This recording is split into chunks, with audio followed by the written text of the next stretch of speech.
আজকে সন্ধে দেখো বন্ধুরা এগরোল বানাবো। ছোটো ভাই ভীষণ বায়না করছে, এদিকে বাইরেও বৃষ্টি পড়ছে। বলছিল রেস্টুরেন্ট থেকে খাবে, তারপর বললাম না বাড়িতেই বানিয়ে দিই, বৃষ্টির মধ্যে যেতে হবে না বাজারে। দেখো আজকে এগরোল বানাচ্ছি, তোমাদের সাথে শেয়ার করছি।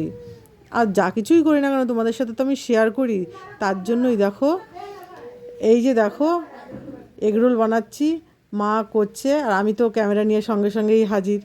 যাই করুক না কেন মোবাইল নিয়ে তো আমি হাজির হয়েই যাই, মোবাইলটা আমাকে ধরতে হয়। দেখো এগরোলটা ঘপাখপ 3টে করেছি, ঘপাখপ রেডি করে নিচ্ছি। আর যেটা ভালো হবে সেটাই ও খাবে মনে হচ্ছে। আর ও একটু খাদ্যরসিক তো, খেতে খুব ভালোবাসে। খাবার দাবারে কোনো কিছু না নেই, প্রতিদিন চাইনিজ দিলে চাইনিজই খাবে, চিকেন মটন ওইসব, কোনো শাকসবজি তো খাবেই না। আর চেহারা তো পুরো পাটকাঠির মতন হয়েছে। ওইসব খাবারে দাবারে খুব মানে পেটুক মশাই।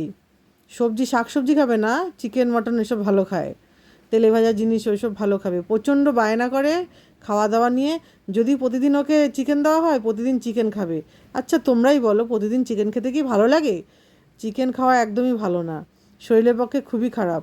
আর শাকসবজি খেতে হয়, সপ্তাহে 2 দিন নিরামিষ, তাও খাবে না।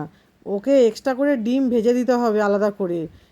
মা তো হেভি বকাবকি করে, ও এই নিয়ে অনেক ঝামেলা হয়, ওকে নিয়ে অনেক ঝামেলা হয় এই খাবার দাবার নিয়ে।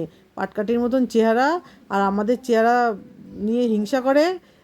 তোরা মোটা হয়েছিস, দেখ আমার মতন বডি করতে পারবি? এই দেখো রোল।